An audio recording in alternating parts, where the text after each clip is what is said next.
So far we have discussed about basically using vibration monitoring as a tool for finding out the health condition of machines, and then we saw how wear debris analysis or oil contaminants analysis could be used to pinpoint the fault in machines. Now in this class and so on, we will be discussing about the other techniques of condition monitoring, which constitute towards the 10% of the monitoring methods throughout the industry in the world. And especially motor current signature analysis has come up as a very emerging technology in condition based maintenance, and we at IIT Kharagpur have contributed a lot to it through our research over the last decade. And in fact, in this class and the subsequent class, I will be also presenting some results from our research at IIT Kharagpur. And before I spend or discuss on motor current signature analysis, I would like to in this class talk about how do you find out the defects in electrical motors. As you know, 90% of the cases in systems in machines, the driving unit is an electrical motor. So, a fault in an electrical motor is of paramount importance. So, it has to be detected beforehand, so that we do not have an unnecessary downtime. Along with motors, I will be discussing about transformers as well. So, well, if I was to classify the electrical machines, there could be many different types of electrical machines. By machines, I essentially mean a motor or a generator. Particularly, if you go to the steam power plants or the hydropower plants, you will see large generators, and typical capacity large type of generators would be around 660 megawatts, hydel generators would be about 313 megawatt and so on. And of course, if you go to the plants, large rolling mills etc., we will be having large induction motor or synchronous motor of the around of 10 megawatts in power. And then we have the AC commutator motor around 900 kilowatt.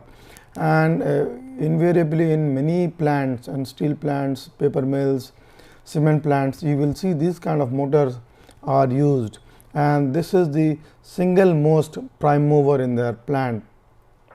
For example, just to begin with, if I give you an example of a cement plant,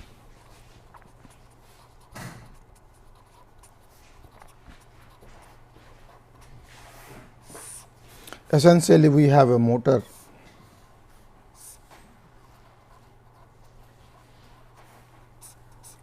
through a coupling, it drives a gear box, and then actually to this gear there is actually a large kiln. I am drawing it in series, but actually it is meshed with the gearbox. This is the rotary kiln, which rotates approximately about 2 to 3 rpm. Okay, but it could be carrying loads of several tons, maybe 10 to 20 tons of material. The idea, as you know, in a cement plant, all the mix is added, there is a feeding device here, and then it is turned with a hard grinding media, and then you will have the powder cement coming out. But our focus is, we know how to find out the faults in cracks in the kiln, which is a common type of failure in the kilns.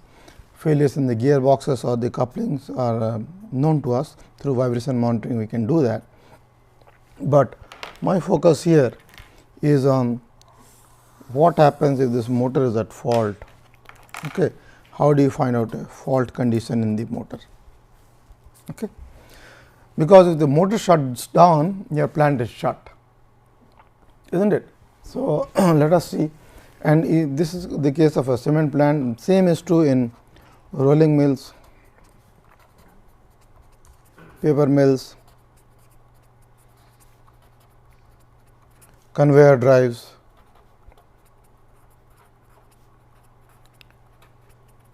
the powering unit are these motors. Okay. So, motors are usually an AC commutator motor, typically 900 kilowatt in power. Of course, there are larger motors we could be using, and they all are almost designed to run at constant speed.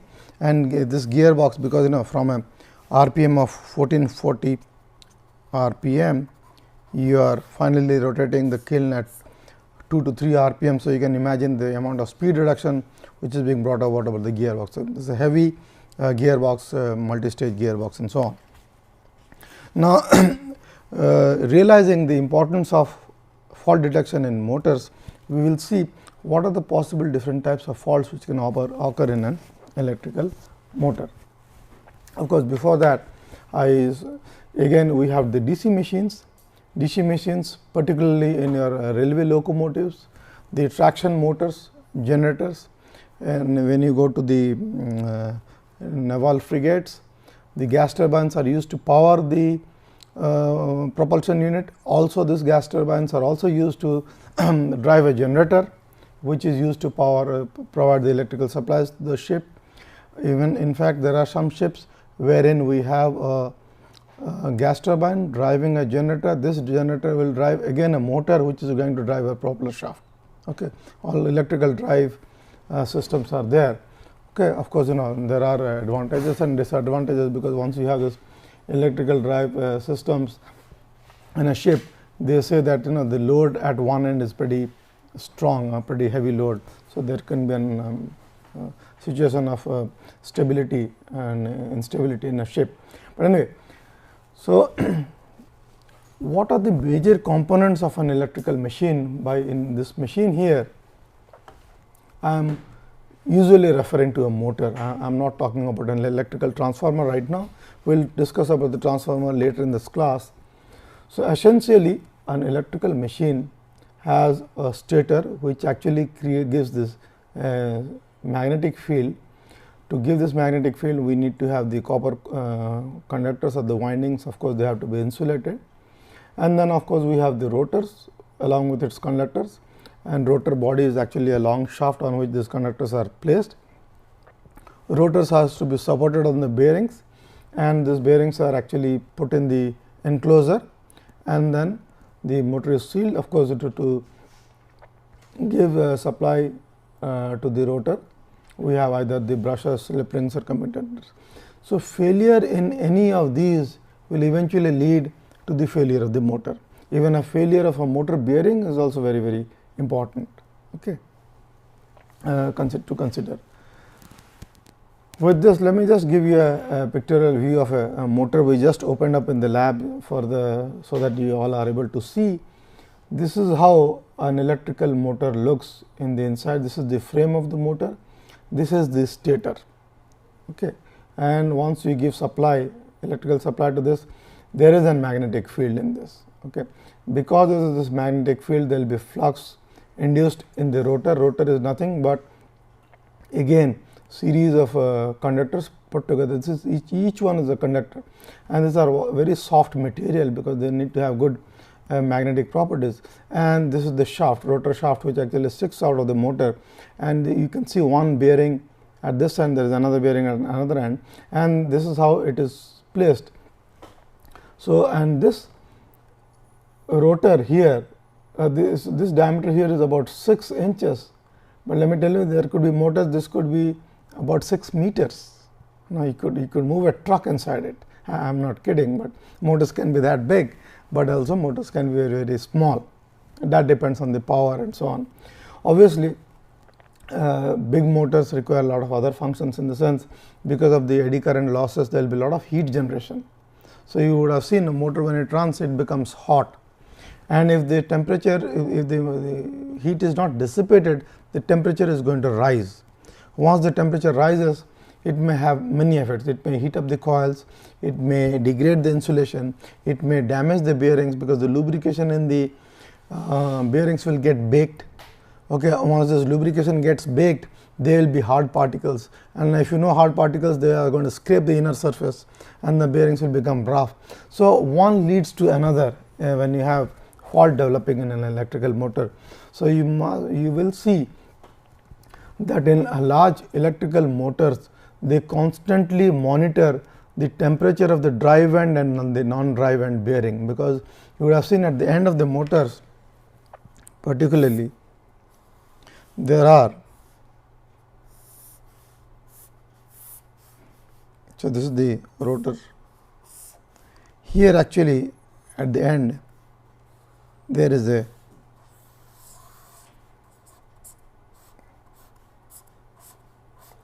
this is a ventilation blower. So, basically it is going to suck in air, okay, and then pass through this, and then here the motor air is going to come out. So, forced cooling is done to cool the coils. By coils I mean the rotor coils and the stator coils, cool the bearings.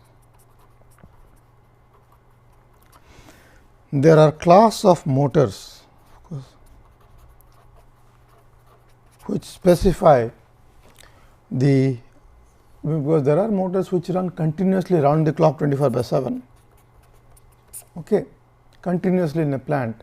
Of course, only they take breaks only for maintenance, otherwise they run continuously. There are motors which run for short spans. So, you can imagine if this heat is not dissipated, this temperature is going to build up. Typically, the bearings are maintained to be on the safe side. They should be around 75 degrees Celsius. Okay. And in fact, in some special motors there are alarms which lets you know that if the bearing temperature is increasing, either the motor shuts down or we have to have extra cooling unit to cool the motors. So, this could be a serious problem, because once the motor heats up, there may be unequal differential expansion. One conductor may for some reason expand than the other, and this differential expansion will lead to misalignment, will lead to having no concentricity between the rotor and the stator. One will deform more than the other. So, for example, is a view, because of thermal expansion or some other reason, there is a change in the air gap, because essentially if this is the stator, this is the rotor, this is your air gap. If your air gap changes,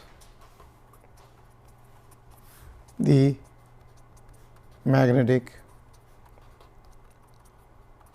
flux will change, and once this magnetic flux changes, the torque which is responsible for rotating the rotor is going to change.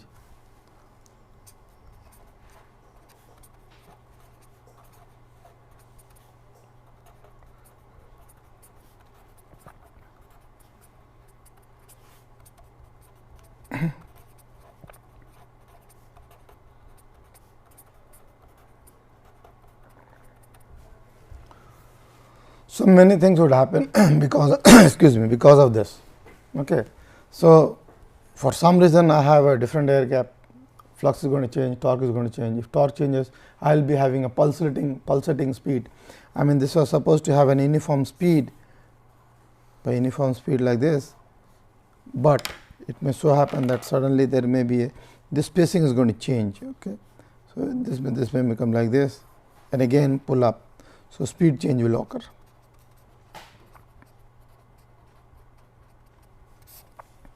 And torque changes means your forcing function is no longer steady. Forcing function is changing, the dynamics is going to change. Okay. And over the period, if this goes unnoticed, this is going to be a fatigue load on the machine. Okay. So, you see, just one component or aspect, it is, if it is left unchanged or unnoticed, it is going to have a dominoes effect, and that is the why we have failures in machines. Okay. Anytime you see a defect initiating, you take remedial measures to remove it, mitigate it. Otherwise, if it goes unchanged, it is going to affect your downstream operations, and that is true for anything. Okay. As I was telling you, this is a motor. Okay, this is an electrical motor about the same as a 900 kilowatt of capacity, and you see this unit here. This is nothing but the blowers wherein the air comes in to cool such a big motor, and this is driving a gearbox actually. And if you see, this is a gear coupling. In a gear coupling, as I was telling you earlier, the coupling allowances for the thermal expansion, and if the motor is fixed and if the gear is fixed, there are bearings on which these rotors, because of thermal expansion, can slide, and other, if they do not slide, if they are fixed, they are going to bend, and if they bend, again you know the same problem, the air gaps are going to change, then we will have pulsating forces.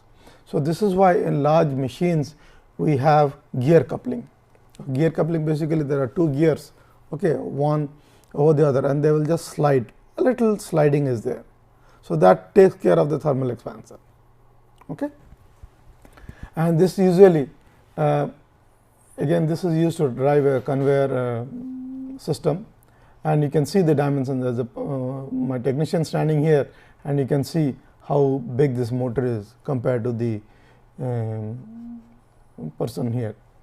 This is another view of this motor, which is driving a multi-stage gearbox. In fact, you can see 3 shafts here, 1, 2, 3, and you can see the direction. It is a 90-degree arrangement here. It is a bevel gear arrangement.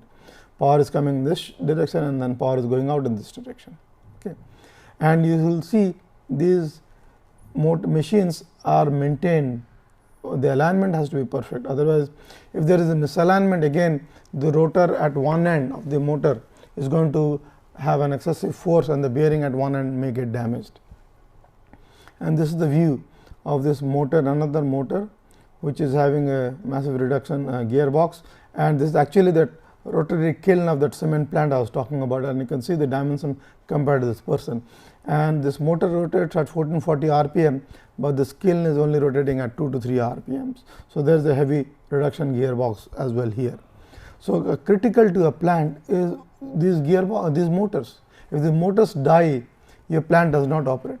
Okay. So, you can imagine your ships will not get unloaded, your cement will not be produced, steel mill will not work. So, you can have serious effect to everybody. I mean, you can imagine life without electrical motors nowadays, it is just not possible.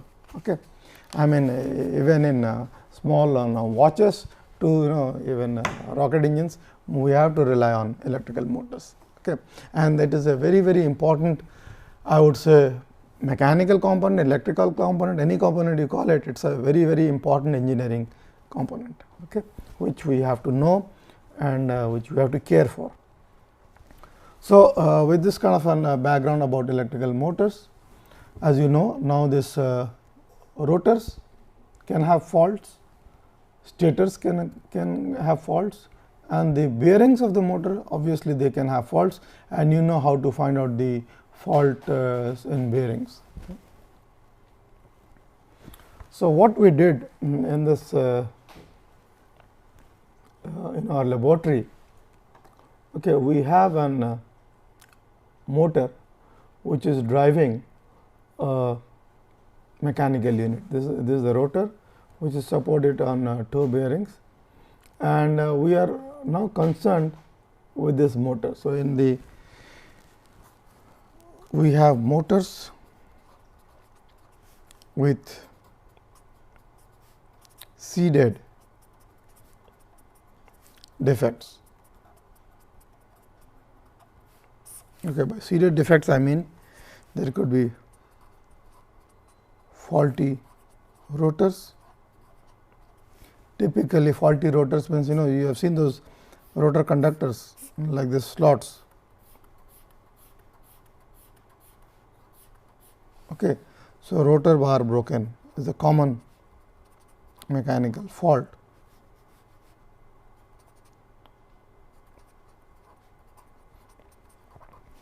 What happens if the rotor bar, one of the rotor bar is broken, okay, the current which is supposed to flow through this conductor is not going, but to balance the load, the current in the other conductors are going to increase momentarily. So, this will give rise to an unbalanced torque, and because of this torque you will see there will be modulations. Modulations will occur in the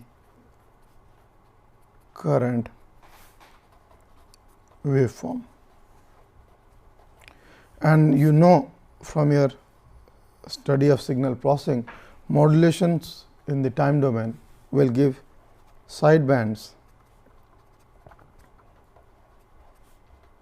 in the current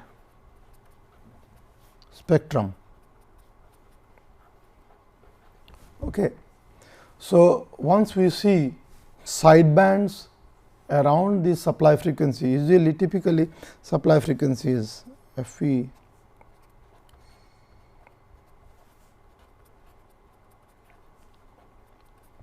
by supply frequency I mean supply frequency to the electrical motor, and typically in our country it is 50 hertz, but now with this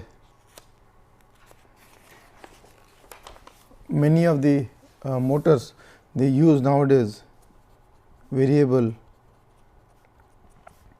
frequency drives, or what is known as VFDs, so that motor can be run at any speed. By the way, for supply frequency in our country is 50 hertz, but in say in USA it is 60 hertz. Okay. And though how do we find out the fault? We can still do our good old vibration monitoring on the motors. I mean, nobody has asked us not to do. We can do vibration monitoring, put an accelerometer on the motor,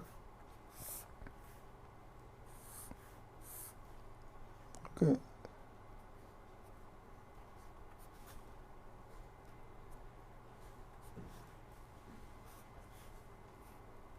I can put accelerometer here.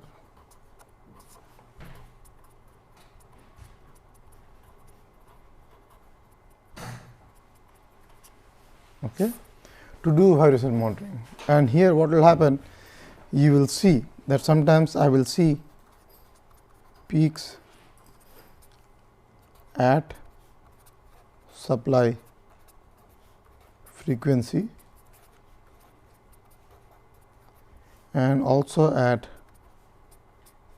twice supply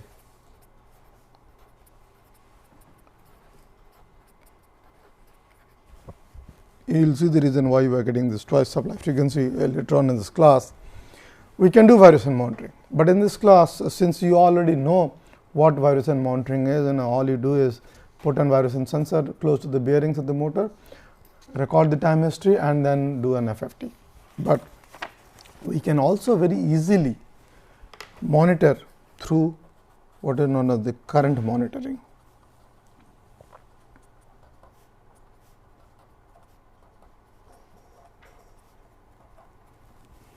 Okay, and in this experiment here, to measure the current, which we are using actually an Hall effect sensor here. If you can see, a sensor is like a clamp on conductor, basically something like this.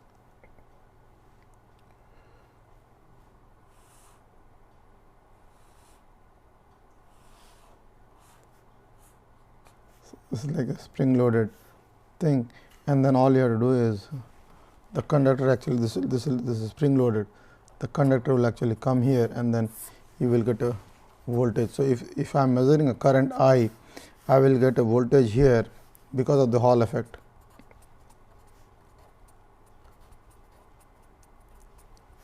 Okay. I will get a voltage which is proportional to the current, and with time I can be measuring the current. I can be measured. Okay. Usually Hall effect sensors have a sensitivity of maybe 10 millivolt per ampere, etc. The reason we are using Hall effect sensors is because they have high frequency range all the way from maybe 0 or DC to about 500 hertz. I can measure with such Hall effect sensors. Traditionally, we measure current by ammeters, okay, but ammeters have very poor frequency response. They only measure around the 50 hertz supply frequency, and all we get is an RMS indicator, which only gives us the RMS value of the current. Okay, but in the Hall effect sensor, I get the time history. I can record the time, measure and record the time history of the current.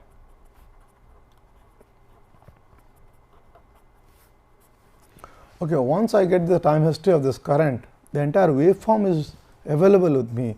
So, with a signal analysis system, I can do the current spectrum analysis and then try to know whether sidebands are there, whether sidebands are not there, and so on. So, this becomes a very convenient way to measure the condition of the electrical motor rather than doing a vibration monitoring. If I do a vibration monitoring, I am not sure that sometimes I will get sidebands around supply frequency. That may not happen. Okay, I may see only the peaks at supply frequencies and twice supply frequency, but that is why the measuring and monitoring current has become a very powerful and convenient technique of monitoring the motor faults. Imagine you are sitting somewhere in a control room wherein an electrical motor is maybe miles away. Okay. All you could do is just lay a current conductor from your motor. Okay. So, you need not go to the motor. Okay. I will tell you why and how. Suppose we have a motor.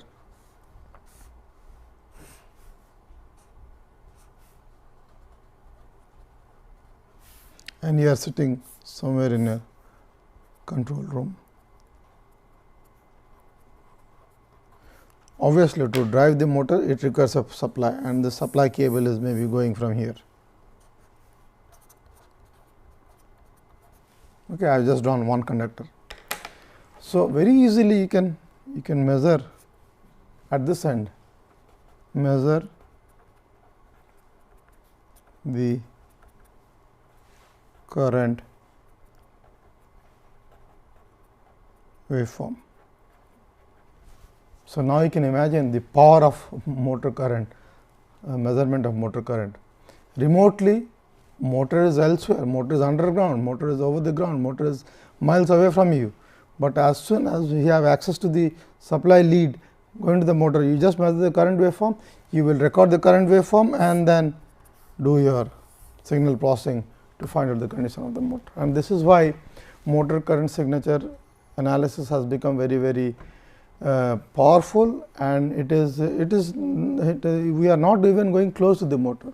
If I was to measure the vibration, I have to go at least close to the motor to mount an accelerometer.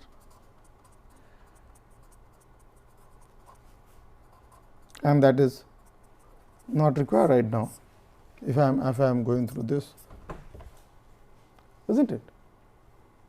So, in this simulator which we have used in the laboratory, of course, I have an Hall effect sensor, and you can see this Hall effect sensor is connected to a signal analyzer, where we are analyzing the current which has been measured by this, and you can see the time history of the current and the spectrum. Okay. Now, I was just mentioning that what is the source of this twice line frequency in electrical motors. You will see, if you multiply these two waveforms, power is nothing but current times the EMF. If I multiply this, the EI cosine 2 pi f t and cosine 2 pi f t minus phase difference, phase between the current and the EMF, I will get this expression. One is the cosine phi plus cosine 2 omega, where omega is 2 pi f. So, one produces the steady torque which is responsible for the motor, and there is also an unsteady torque at twice the supply line frequency. That is why when you do the vibration measurements or the current measurements, you may sometimes land up with strong 2 times the supply frequency peaks which comes up. Okay. Many times people ask me these questions, why am I in a 50 hertz motor, why am I getting a 100 hertz peak, and this is the reason, this is the mathematical reason behind it. Just nothing but multiplication of 2 trigonometric functions which gives a 2 omega term. Now, let me go back to how this current analysis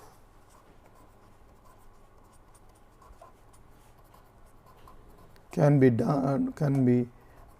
done to find out the rotor faults. Perhaps this equation is not coming clear. I will just write this down here.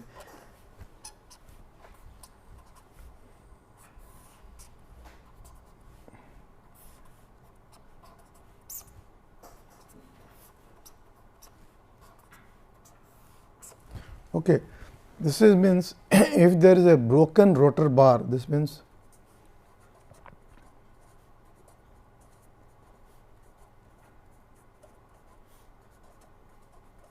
the frequency in the current spectra is given by this, where this is the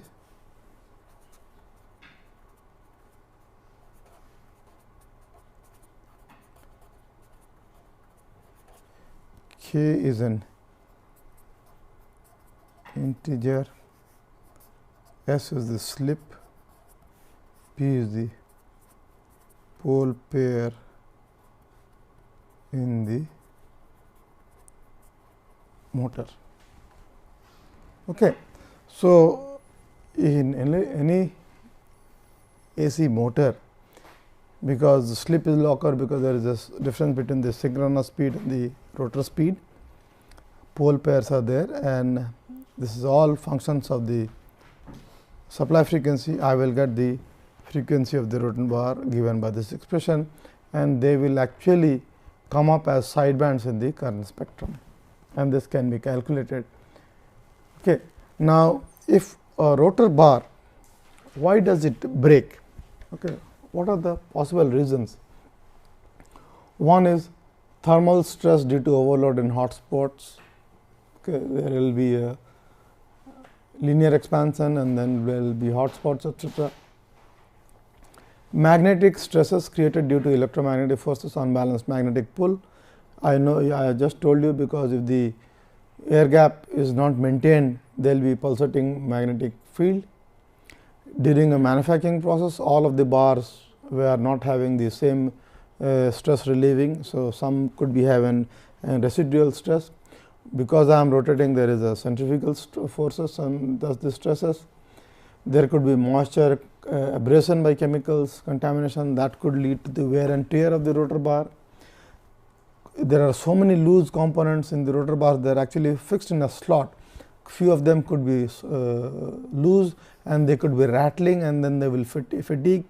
So, a good motor takes care of these issues, are not there in a good motor. If you go to the market for the same power, same performance, you will get motors with varying amount of price. That is one of the reasons. The quality, because somebody would have taken care of that to have good uniform winding, uniform air gap, good bearings, things are not loose. Okay. There is enough provision for cooling, etc. So, this is why motors, these are the possible reasons why these rotor bars can fail. And if this rotor bar, few rotor bars fail, if one goes unnoticed, okay, fine. If 10 goes unnoticed, you will see a lot of them creating such an unbalanced torque that it is going to have effect on the operation of the plant. I have seen many cases, even the supply frequency to the electrical motor creates a lot of problem in the plant. I will tell you how and why. So, for example, if the plant I am supposed to get 50 hertz supply frequency,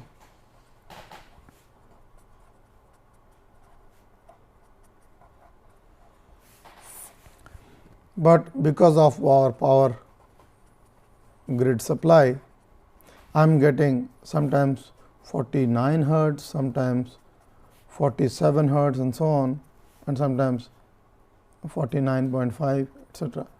So, there is a constant fluctuation of the frequency.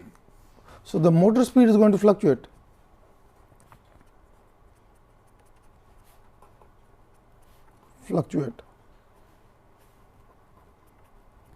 So, in effect, if motor is driving a mechanical unit, it is also going to fluctuate.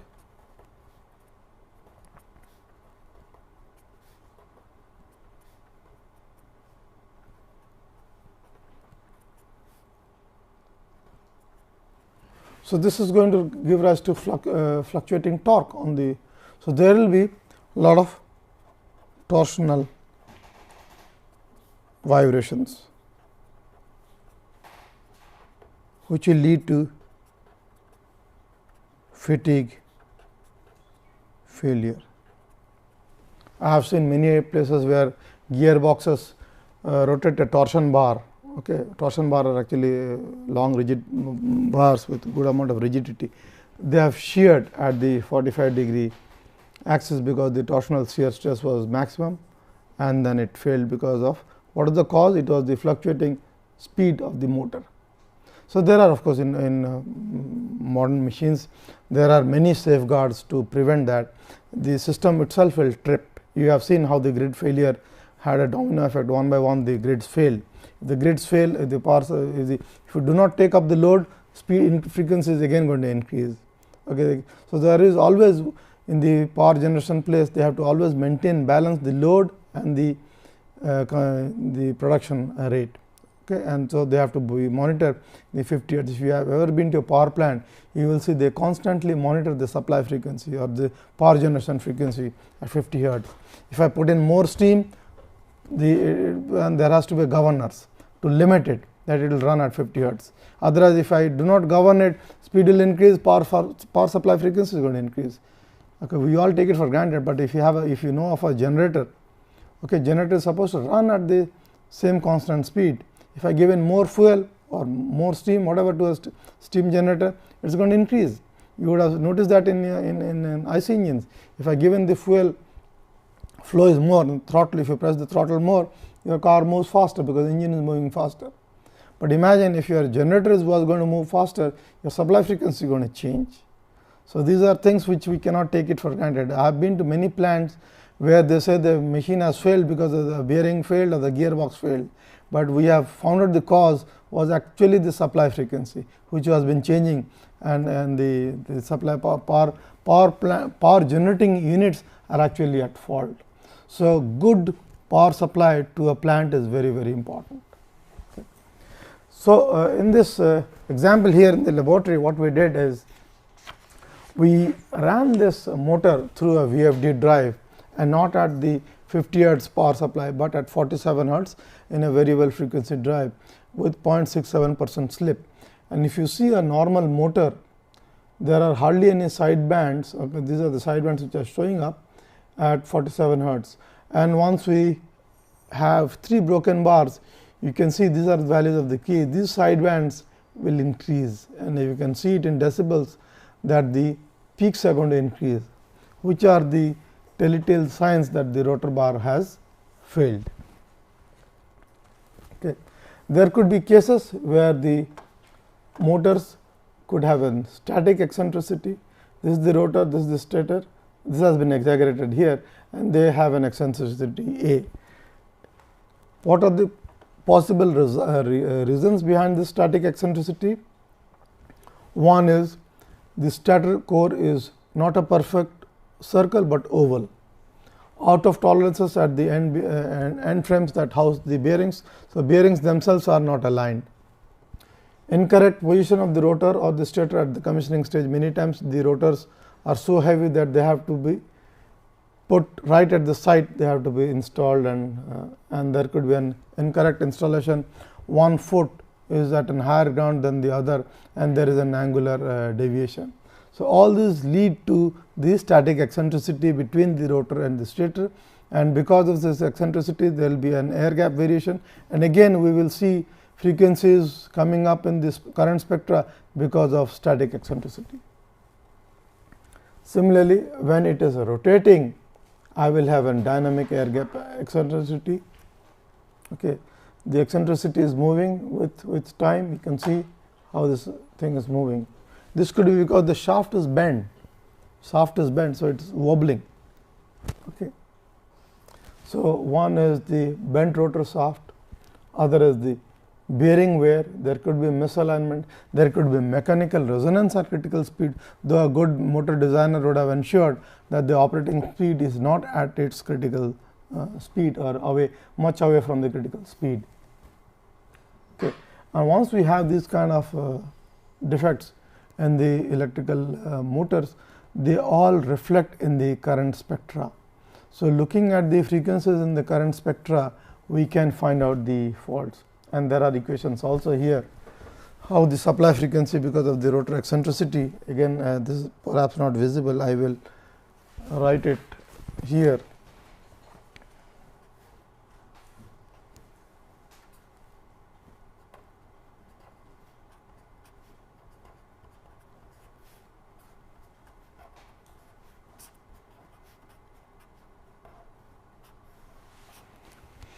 Many of these are, this is the number of rotors.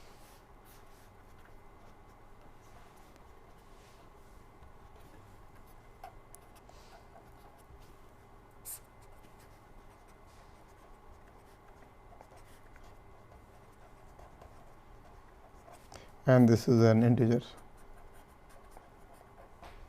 These are all constants depending on the motor. This is a typical value plus minus n d for eccentricity, for dynamic eccentricity. This is about 0.25 or so. Okay. So, these are again some integers. So, researchers have found this formula by which I will see the dominant frequency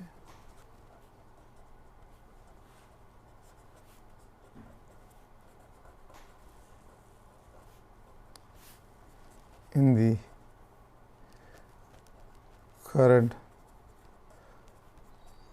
spectrum due to eccentricity. Okay.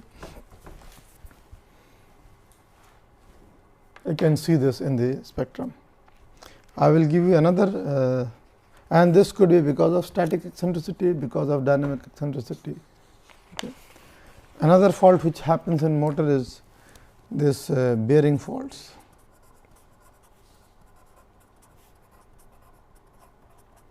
Bearing faults also reflect in the motor current.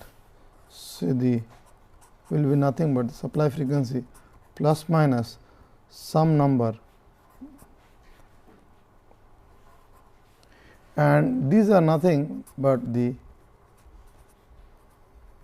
bearing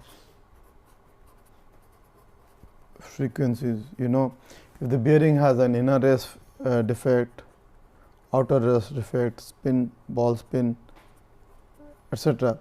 These equations can come, these frequencies can be found out here, and these are integers. So, in the supply frequency, you will see side bands about the of the bearing frequencies, and this will be the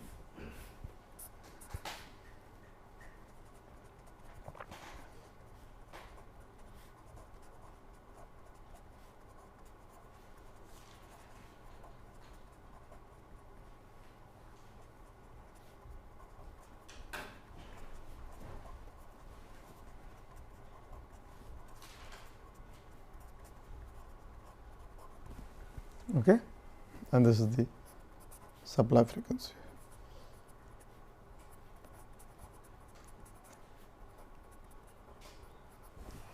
Right. So, in effect, if you do faults in electrical motors can be easily detected by current signature analysis. All you have to do is you have to look out for this frequency of the rotor bars, frequency because of eccentricity, frequency because of the bearings and so on. And we are just in the 3 equations in the previous slides how they can be estimated. So, that in the current signature analysis they will be actually modulated. So, we have to do an envelope analysis which we had discussed earlier, or which is what is known as the demodulation. Demodulation of the current to find out these frequencies. And with load, with defect severity, the side bands are going to increase in their magnitude. Okay. Another defects which occurs in motors nowadays, that we are using VFD drives in electrical motors. Because of this VFD drives, VFD drives, there are a lot of high frequencies in the ripples.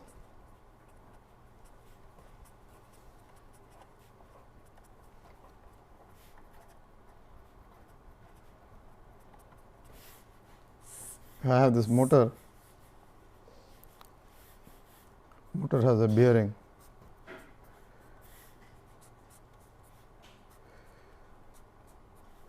and this is the rotor here.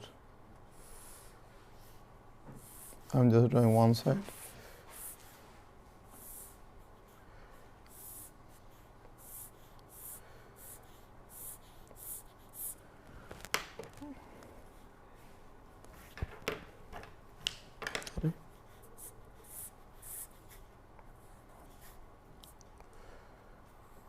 What happens? There will be a current flowing in this conductor, okay, and which gives a voltage. There is a loop, and particularly at the bearing, what happens?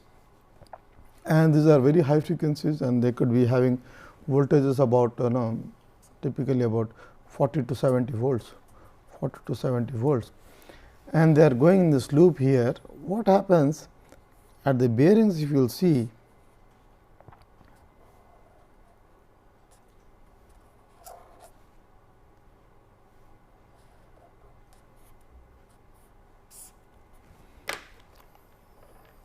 there will be a dielectric film.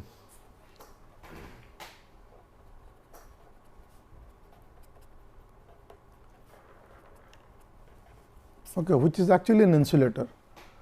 So, each time the voltage increases, there is actually a spark across this outer race, which is attached to one end, the inner race which is attached to the shaft, and actually the shaft sits here, the bearing shaft sits here. So, what happens whenever this bearing is sitting, there will be kind of sparking occurring, okay, between the bearing and the shaft. Okay. This spark actually is responsible for eroding the shaft. So, bearing was sitting here, you can see if this goes undetected, particularly in the variable frequency drives, because of this high frequency ripples, okay, they will be sparking on the surface. The shafts become worn out like this, and shafts become weak. So, how do you take care of it is, you have to produce an alternate path to this current by grounding this here, by grounding the shaft. Okay. So, by shaft is here, you have to ground the shaft to the grounding brush, so that the current flows through that route, and there is no discharge taking place. Okay. nowadays of course, people are using VFD drives and they are coming up with situations where the bearings are getting having faults, pitting marks or shafts are failing. Okay. And this we did in our lab is basically we measured just the voltage on the shaft. Okay. Here of course, we are measuring it, okay, and then we recorded it voltage across motor shaft and ground. It is a normal case, okay. But when you have the VFD drives at different frequencies, we have seen how that these frequencies are there and then they discharge and they actually damage. These peaky frequencies, these are as high as 40 to 70 volts and they damage the motor shafts. So, motor current or motor can be faults can be detected through these techniques which we discussed, mostly through signature analysis, though you can also do vibration monitoring of electrical motors.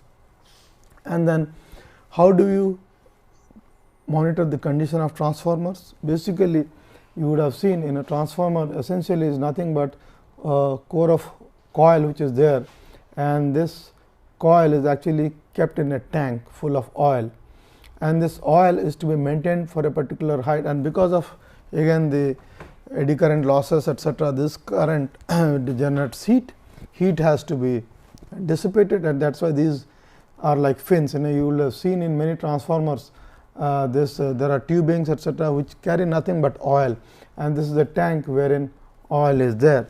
And you would have heard of scenarios where there was a power outage because of a transformer burst. Why did that burst happen? Because the transformer was dry, the maintenance crew had not ensured that the level of the oil which should be there was not there, and that is the reason why transformers burst.